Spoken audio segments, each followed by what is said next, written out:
Bonsoir à tous et merci de nous rejoindre dans l'info continue ce mardi 29 juillet 2025. L'actualité sous-régionale avec la candidature d'Alassane Dramane Ouattara. Le président en exercice de la Côte d'Ivoire est candidat à sa propre succession pour un 4e mandat. L'information est tombée ce mardi et suscite commentaires polémiques et controverses. Vous suivrez l'évolution des choses sur nos canaux digitaux et dans le reste de nos éditions ici à Canal 3 Bénin.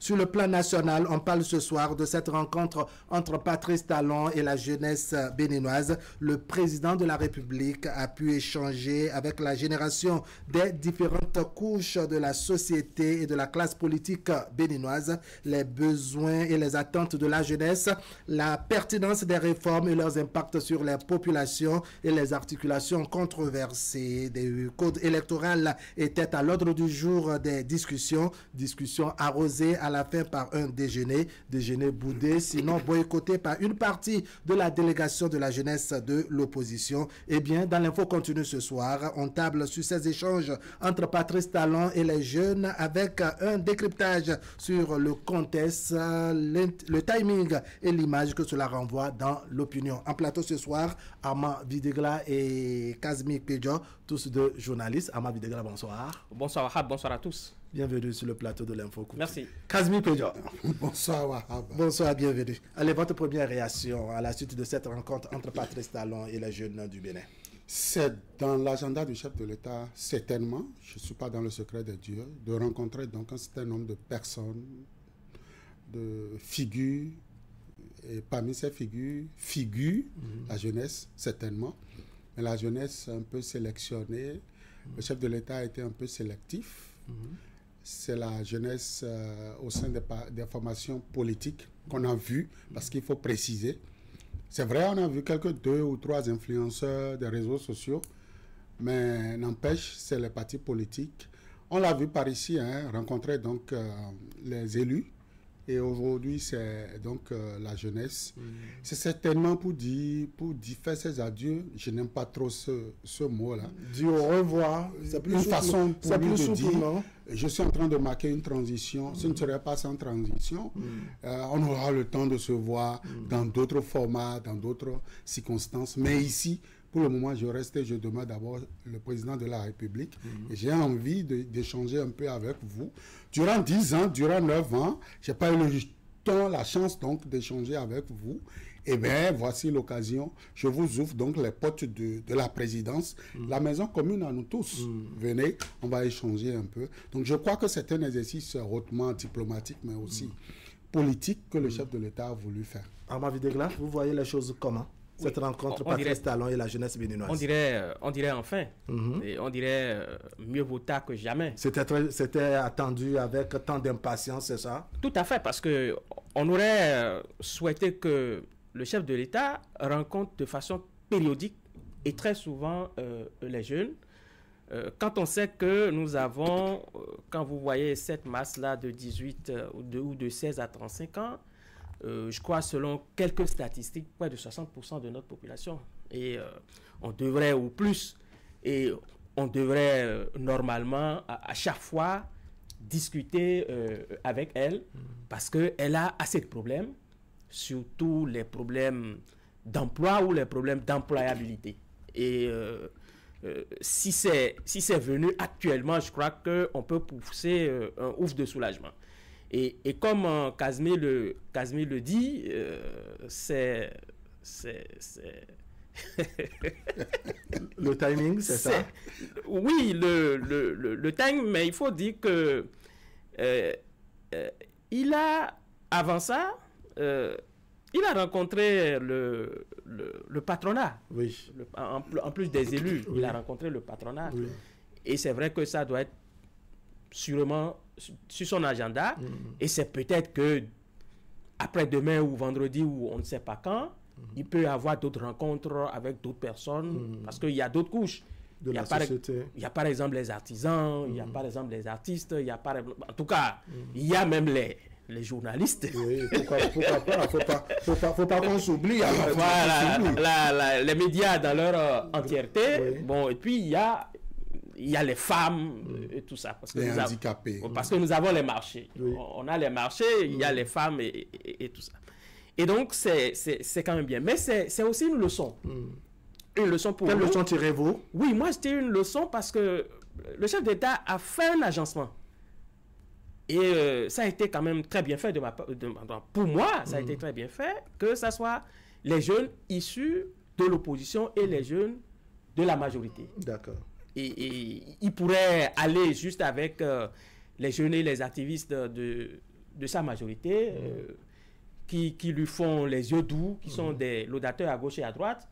Il peut juste faire avec eux. Mais il a voulu faire aussi avec... Casimir Kodjo parle de sélection, que Patrice Talon a été un peu sélectif, alors qu'on parle de la jeunesse de façon globale. Ça dit que c'est toute la jeunesse qui a été invitée. Non, on ne peut... Quel que soit ceux qu'on rencontre, je peux m'estimer exclu. Et d'autres personnes aussi peuvent s'estimer exclues. En effet. De toutes les façons, il a rencontré des Béninois. En plus, ce qu'il faut dire aussi, c'est... l'objet de la rencontre et les questions qui ont été débattues au cours de la rencontre. Alors, on revient maintenant sur l'objet de la rencontre. Comment vous voyez, qu'est-ce que vous retenez? Un peu de sérénité, un peu de sérieux, un peu d'humour, un peu aussi de gastronomie. Comme on s'y attendait, hein, le chef de l'État, dans sa sobriété légendaire, dans son rang social, il n'a pas lésiné sur les moyens. Dans un décor vraiment festif, et l'ambiance était détendue. Pour les images que j'ai vues passer sur les réseaux sociaux, il y avait même un fond de bruit qui laisse croire que nous étions, excusez l'expression, dans la cour du roi Péto. Ça bavardait, ça disait beaucoup de choses. On a même vu le cadreur qui prenait les images, qui à un moment donnait des instructions, un peu de sourire, un peu de sourire. Et c'est pas habituel par ici de voir donc cette décrispation de l'atmosphère. Vous avez trouvé que l'ambiance était un peu, comme on dit, ambiance bon enfant. Oui, entre un papa et ses enfants, parce qu'il a dit, hein, c'est 60% de la jeunesse béninoise, hein, entre 16, 15, voire jusqu'à la lisière donc, de la quarantaine, qui aujourd'hui donc a passé 10 ans de serrage de ceinture, de 2 repas par jour, environ, à peine, j'allais dire, 2 repas. Et donc, il fallait donc décrisper un peu cette morosité-là. Il fallait raviver la flamme entre donc l'institutionnel et parfois le social, et parfois cette jeunesse-là. Donc, je crois que l'ambiance, oui, ambiance bon enfant. On a vu aussi des autorités, des ministres par là, eux qui étaient beaucoup plus dans le formalisme, costume, tout ça. On aurait bien aimé hein, que ce soit un truc de week-end et tout le monde est décomplexé et que à l'occasion qu'on laisse libre choix à certains jeunes de s'exprimer. Les jeunes ont envie d'échanger avec cette classe politique qui nous a dirigés durant 10 ans avec main de fer, véritablement. Donc, cette jeunesse a forcément une question à poser au chef de l'État. Cette jeunesse a quelque chose à lui passer. On verra les sujets qui vous intéressent, que vous estimez que la jeunesse aurait pu exposer à cette occasion. Alors, sur les sujets débattus, comme vous en parlez tout à l'heure, qu'est-ce qui a attiré votre attention concrètement, Armand Videgla? Non, il faut dire que on s'y attendait déjà, hein, que ce soit les sujets, que ce soit les réponses données par le chef de l'État. D'accord. On sait déjà, il n'y a pas de nouveau, il n'y a pas quelque chose de nouveau. Oui, on a parlé emploi des jeunes, il y a la jeunesse de l'opposition qui est revenue sur le code électoral. Voilà, il y a le président de la République qui a également insisté, en tout cas apporté à sa manière les réponses qu'il faut, et insisté sur, les différentes réformes, leur impact et tout ce qui va avec. En réalité, on savait tout ça. D'accord. Ce qui se passe, c'est que le chef de l'État, ça sort de la bouche du chef de l'État lui-même, en face d'eux. D'accord. Il ne peut plus dire non. Un peu comme on dit, les yeux dans les yeux. Tout à fait. Et comme il joue souvent à un jeu franc, il a été très clair. Il n'a pas cherché à faire le jeu du chat et de ceci et de cela. Et donc, il a été clair. Il a été très clair. Et donc, pour les sujets, maintenant revenons à l'ambiance conviviale que Casimir nous fait révéler ici. Et je crois qu'il faut essayer de voir aussi, parce que le chef de l'État, sa projection aussi dans notre société, aujourd'hui, il faut le dire, le met comme un homme dur. C'est quelqu'un de très métallique, voilà, bien rigoureux. Rigide, et il ne se laisse pas faire. Et comment est-ce que le chef de l'État peut projeter cette image aux jeunes qui constituent ce pourcentage aussi fort? D'accord. Un peu pour dire que plus on côtoie la personne, plus on le connaît. Plus on la découvre. D'accord. Tout à fait, on la découvre parce que ça va faire un hic quand le chef de l'État va partir comme ça et cette image va rester. Vous savez, sa dernière séance avec la presse, je crois, l'année dernière, à la fin, non, ou je sais pas, je sais plus quand, il a dit, oui, je continuerai de faire le sale boulot. Je le dis ainsi pour le paraphraser. Oui. Et donc, il dit, mais moi-même, je veux ceci, je veux cela, je veux me montrer ceci, je veux me montrer cela. Donc, ça veut dire que lui-même, il y a quelque chose qui pèse sur lui. On le voit comme quelqu'un qui est très carré, qui est ceci, bien qui est ça. Et il en est conscient. Normalement. Et donc, je crois que pour ces gens de rencontres et puis pour ces jeunes-là, on ne peut rien empêcher, hein, même les murmures à gauche et à droite. Quand vous rencontrez cette couche, vous êtes obligé de tout accepter. Mais vous êtes obligé de montrer que quand même, vous êtes quand même le papa aussi gentil. Alors ça m'intéresse, c'est cette proximité qu'on a vue entre Patrice Talon et la jeunesse, particulièrement la jeunesse de l'opposition, cette opposition conduite par, je dois dire, Guy Mitokpe du parti Les Démocrates. Est-ce que vous avez vu cette forme de combinaison, de complicité entre Patrice Talon et ce jeune de l'opposition qui a suscité suffisamment de commentaires sur les réseaux sociaux également? Patrice Talon a voulu jouer le jeu, comme nous étions en train de le décrire, d'un papa jovial, convivial, d'un papa débonnaire, enfin, qu'on aurait espéré depuis 2016, ce qui on aurait la chance certainement de piétiner les bijoux de famille sans son autorisation, mais il ne l'a pas fait. Et ce que j'ai pas apprécié, c'est ce rôle de Tom et Jerry que cette jeunesse dont vous parlez a voulu jouer. Tom Jerry en référence à ce dessin animé. À ce dessin animé que les enfants connaissent bien. J'ai pas aimé ça. À des moments donnés, lorsque l'ambiance est comme ça, lorsque vous venez, que le terrain vous prédestine à autre chose, on change rapidement, on se revoit rapidement, et puis on dessert un peu la mine. N'empêche qu'on ait des revendications. Vous m'excusez cette expression-là, que j'emprunte donc aux syndicalistes. N'empêche que nous ayons des sujets bien importants à discuter donc avec l'autorité. Mais ils sont restés de marbre. Ils sont restés... Vous voyez, j'ai pas aimé ça, cette jeunesse. Avec des verres fumés à la présidence. Ce n'est pas de bonnes images. Vous aspirez à nous diriger. Mais c'est quand même un message qu'on passe, peut-être vous imaginez, on veut montrer que vraiment ça ne va pas. Non, ça va toujours aller. Vous nous voyez ici sur ce plateau, on a l'argent pour aller acheter des verres fumés, porter du noir, mais nous faisons l'effort de rester les enfants bien éduqués de nos parents. Je ne sais même pas porter cette tenue-là. Vous voyez, donc à la présidence, vous faites l'effort d'être cet enfant bien éduqué. Est-ce que ce n'est pas pour se démarquer? Est-ce que ce n'est pas un message qu'on peut passer également à ma Videgla? Oui, c'est possible. D'abord, il faut dire que c'est heureux que cette frange de l'opposition puisse accepter l'invitation du président de la République. Et ça, c'est très important. Vous ne pouvez pas ne pas accepter l'invitation du président de la République. Ça va poser un problème. Et donc, qu'elle aille à la présidente de la République, je crois que c'est quand même bien. Mais il y a cette image du noir que je vois qui me gêne un tout petit peu. Ah bon? Vous n'avez pas le noir? Non, c'est pas que... C'est quoi votre cas? Vous avez quel problème avec le noir? Vous avez quel problème avec le noir? Non, vous savez, le noir garde la souillure. Prenez le noir, mettez n'importe quelle couleur dans le noir. Vous ne verrez pas les couleurs. Prenez du blanc et mettez n'importe quelle couleur, vous l'aurez. Et donc, c'est vrai, je comprends. Vous avez vu qu'il y a une forme de contraste entre, je dirais, le blanc du chef de l'État et le noir de ce qu'il a créé. C'est normal. Vous savez que dans le monde, il y a un chef, un grand chef religieux à hauteur d'un président de la République. Quand vous allez lui rendre visite, le dress code, c'est que vous portez du noir.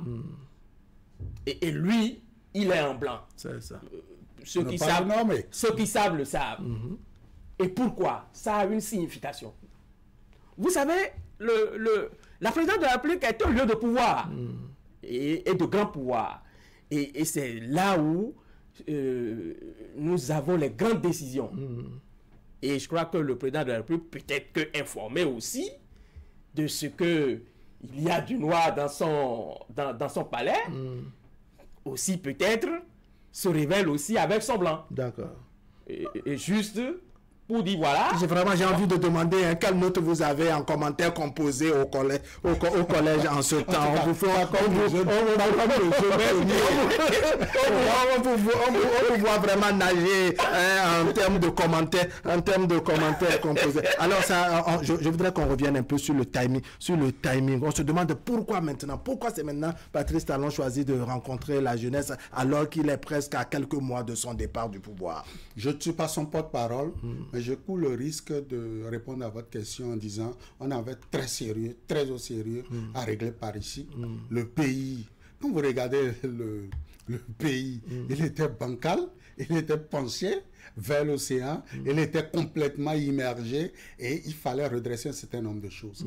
Il fallait marquer... Et tout cela a pris du temps qu'on n'a pas eu le temps pour écouter la jeunesse. Cette jeunesse qui a pris tout le temps vraiment à se plaindre des questions de l'emploi, de formation, de cherté de l'électricité et de cherté du coût de l'Internet. Donc, on n'a pas aussi voulu montrer tout de suite un gouvernement, un président comme l'autre, je vous aime, je vous apprécie, vous êtes dans mon cœur, pour laisser donc entrer dans la maison la bêtise dans la gouvernance, des faux pas, et donc on est resté... En clair, vous trouvez qu'il y avait urgence. Il y avait urgence, et il fallait marquer ce ton. Maintenant, à l'atterrissage, on peut se permettre quelques... D'accord. Alors vous voyez les choses de la même manière, le timing, on se demande pourquoi c'est maintenant Patrice Talon choisit de rencontrer, je dirais, la jeunesse.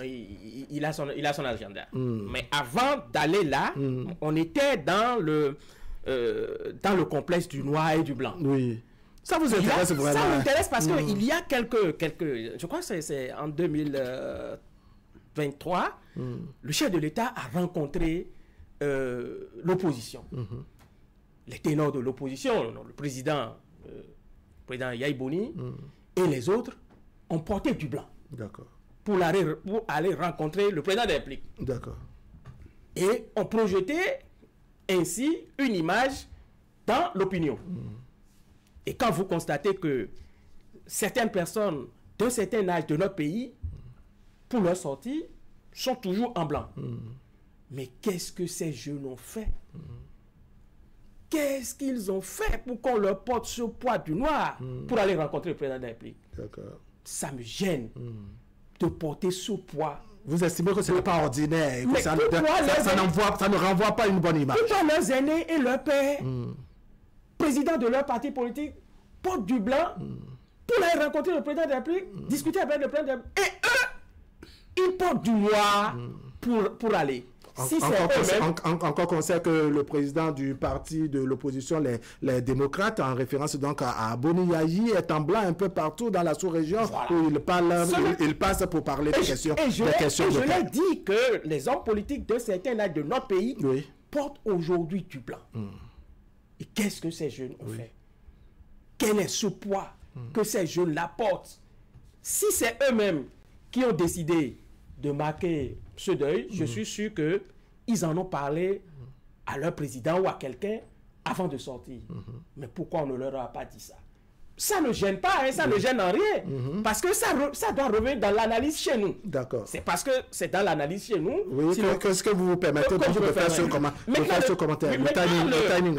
Le timing, j'avais dit que c'est un agenda du président de la République. D'accord. Et qu'il rencontre les corps constitutionnels de notre État pour peut-être leur dire, et comme il a dit, qu'il part et que nous sommes à la fin de son mandat. Mais il y a le calendrier. Il y a le calendrier qui est connu. Quand on revient souvent, n'est-ce pas, sur je pars, est-ce que ce n'est pas aussi de nature à susciter, je dirais, d'autres interrogations au sein de l'opinion, ou bien c'est un travail qu'on fait pour davantage assurer les populations? Wahab, nous parlons aujourd'hui du timing parce que le président de la République, dans l'exercice du pouvoir, ne nous a pas donné cette envie de rencontres périodiques. Oui. Et nous avons rendez-vous répétés en série. Rapidement pour faire le point, rapidement pour dire quelque chose. Et on l'a dit à l'entame. Que normalement, le chef de l'État devrait rencontrer cette jeunesse-là. De façon régulière. De façon très très régulière. Parce que ça, c'est aussi de la com. C'est aussi de la com. Cette jeunesse peut être rencontrée à Cotonou, comme à Parakou, comme à Nagtengu, comme à Lokossa. Oui. Vous voyez? Parce que il y a des jeunes aussi là-bas. Vous voyez? Et donc, c'est parce que nous n'avons pas eu cette habitude-là de voir le chef d'État dans cet exercice que nous nous posons la question de savoir, mais pourquoi c'est maintenant à la fin qu'il commence maintenant par rencontrer les jeunes? Oui. Qu'est-ce qu'il veut dire par là et quel est le message qu'il faut? Et il faut dire, il nous a dit qu'il sera très actif. Oui. Ça m'intéresse. Pour le choix de celui qui va le succéder, pour ne pas dire le choix de celui qui va diriger. Il est déjà très actif et je suis sûr qu'il a même fini son activité. Vous voyez cette activité ou cet activisme du président Patrick? Il a déjà achevé une façon de dire qu'il est en avance sur les deux. Alors, les questions abordées par une partie de l'opposition avec le chef de l'État, c'est le coût de l'électricité, c'est le coût également de l'Internet au Bénin. On se pose la question de savoir, est-ce que ce sont vraiment les questions les plus urgentes pour la jeunesse? J'ajoute qu'il y a aussi la question de l'emploi, sinon du chômage des jeunes avec la loi sur l'embauche aussi. C'est des sujets très importants aujourd'hui, surtout la question de l'électricité. Il n'y a pas de développement sans énergie électrique. Et tout ce qu'aujourd'hui la jeunesse embrasse en termes de métier a forcément besoin de cet intrant-là. Ça constitue désormais un intrant dans la matière, dans le constitué de la matière première. La question de l'électricité. La question de l'Internet, j'ai envie d'en rire un peu, parce que ça paraît, jusqu'à un passé très récent, Wahab, ça paraît comme un luxe lorsque vous commencez par parler de l'Internet. Et j'ai vu, dans la foulée, j'ai vu le jeune ministre Romuald Wadaing qui s'est fait coller cette affaire de Giga Fabi. Il fallait laver cette image. Il fallait véritablement rencontrer cette jeunesse et lui expliquer le message qu'elle n'avait pas compris en son temps. Donc chacun est allé aussi laver son image. Et donc le jeune ministre qui donc s'est fait mal compris en son temps, qui jusqu'à aujourd'hui, pour ceux qui ont quand même la chance de le rencontrer, cette affaire de Giga Fabi lui est collée dessus. Et franchement, il porte ça au dos tout le temps. Il s'en veut, il s'arrache les cheveux, que c'était pas ce qu'il voulait expliquer et que la jeunesse a mal compris. Donc, je crois qu'un bon manager, un bon chef d'État, le président Patrice Talon a donc fait accompagner son jeune ministre pour qu'il vienne s'expliquer davantage. Non pas lui, Romuald Wadaing, mais c'est tout un système, c'est la gouvernance. Donc, expliquer aujourd'hui le pourquoi du comment. Désormais, il faut avoir donc... Alors, avec vous, les questions abordées par la jeunesse, l'emploi des jeunes, la loi sur l'embauche, le coût de l'électricité, le coût de l'Internet et autres, est-ce que vous les voyez comme vraiment les problèmes prioritaires pour la jeunesse? Oui, je crois que c'est important. Je prends par exemple le coût de Internet. Nous sommes aujourd'hui dans la digitalisation. Le Bénin a vraiment amorcé un virage pour le numérique. Et ceci constitue aujourd'hui un acquis pour nous.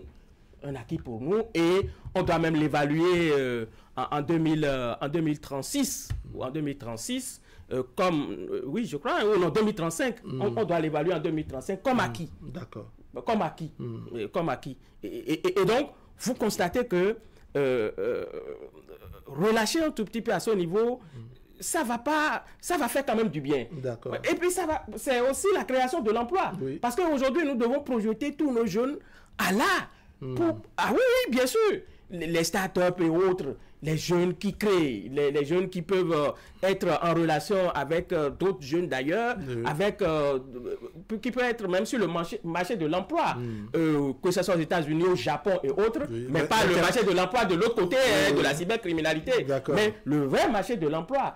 Et donc, quand ils ont une connexion quand même à moindre coût, je crois que c'est quand même important. Et comme nous avons... L'Internet devient incontournable et il faut travailler à assouplir, je dirais, le coût, à assouplir les coûts. Je suis tout à fait d'accord. Si le chef de l'État peut quelque chose, et si c'est quelque chose de faisable, alors qu'on le fait. Très rapidement, maintenant, sur, je dirais, certaines portions des déclarations du président Patrice Talon, son activisme pour 2026, en tout cas sur celui qui va le succéder en 2026 à la tête du pays. L'année arrivée, même à faire sentir au-delà, je dirais, de cette interview accordée à Jeune Afrique, qu'il pourrait encore une fois soutenir un candidat venant de l'opposition, si tant est que cette personne a les capacités qu'il faut pour conduire la barque Bénin. Voyez-vous, vous comprenez-vous cette posture de Patrice Talon? Parce que ce jeune de l'opposition n'est pas un jeune de chez K.O. Il est un Béninois à part entière et qui peut aussi un jour, pourquoi pas, être désigné par Dieu pour diriger le Bénin. Donc, Patrice Talon dit, je veux le soutenir. Et je m'en vais répondre à votre question. En clair, c'est pour dire qu'il répond, comment dire, il ne choisit pas ou il ne mise pas sur la coloration politique, mais sur la compétence. Et il fait taire tous les débats en la matière. Et je vais commencer par répondre à votre question en prenant déjà, non pas votre introduction, mais la première information que vous avez passée par ici, sur la Côte d'Ivoire. Lorsque vous avez un président comme Patrice Talon, qui rencontre sa jeunesse et qui libère cette information, vous ne voyez pas qu'il y a une ferveur, il y a une fierté d'être béninois qui s'imprime là. Cette jeunesse ivoirienne rêve aussi d'avoir une alternance au pouvoir. Cette jeunesse togolaise rêve aussi de voir une autre personne à la tête du pays. Cette jeunesse d'autres pays, que je ne vais pas citer pour ne pas perdre le temps, rêve aussi d'avoir quelqu'un d'autre que ce qu'ils envoient. Le Cameroun, à 92 ans, il va encore briguer une autre mandature. Mais ici, chez nous, le chef de l'État appelle les jeunes et leur passe l'information. Je m'en vais. Il ne va pas dans la tombe, mais il va à la retraite. D'accord. Politique. Il se sent un peu vieilli. En tout cas, il estime que le pouvoir l'a vieilli et qu'il souhaite vraiment aller se reposer aux côtés de ses petits-fils, bien qu'il soit actif, n'est-ce pas, dans le choix de son successeur en 2026. Bon, écoutez, activisme que vous estimez qu'il est même déjà à destination. Je crois. Il est déjà à destination. Écoutez, nous sommes à, comment dire, à quelques mois, sinon à 2 mois, un peu plus de 2 mois du dépôt de candidature pour le présidentiel. On sera en octobre, mais actuellement, nous sommes le 29 juillet. Connaissant le président de la République selon les confidences que j'ai, parce que je ne le connais pas trop, et connaissant la manière dont il a agi depuis 10 ans pour nous autres, et ce qu'on a vu, c'est pas en 2 mois que le président de la République serait très actif pour le choix de vous le sentez déjà réveillé un peu plus tôt que ça. Oui, ben, il a déjà peut-être fini son activité et son activisme. Et maintenant, c'est que le choix est fait. Peut-être qu'il est en train de vouloir essayer de jauger un tout petit peu l'opinion pour peut-être balancer un nom ou pour que la personne même se prononce. D'accord. Et je peux vous faire votre mot de conclusion là. Je peux vous, en entendant le mot de confidence, je peux vous faire cette confidence-là. J'ai discuté avec un très proche de lui la dernière fois qui me disait que jusqu'à une date récente, eux là, qui entouraient le chef de l'État n'étaient pas d'accord pour qu'il s'en aille. Mais qu'il a vu les images de Lagos où il était allé pour un discours là-bas. Et bien, quand ils ont vu ça, qu'ils sont allés le voir pour lui dire: maintenant, nous acceptons parce que tu as vieilli, parce que le pouvoir te vieillit. Il faut que tu ailles prendre la retraite pour que tu véritablement tu puisses jouir de tout cela. Kazmi Pédion, merci beaucoup. Amadou Degla, merci beaucoup, mesdames et messieurs. Ce serait tout pour aujourd'hui. Merci de nous avoir suivis. On se retrouve demain à 20h pour partager avec vous le reste de l'actualité. Tout à l'heure, à 21h, vous avez la rediffusion de votre numéro d'hier lundi, n'est-ce pas, sur les grandes réalisations du régime Patrice Talon. Et à 23h, la rediffusion de ce numéro de l'Info continue. Allez, portez-vous bien.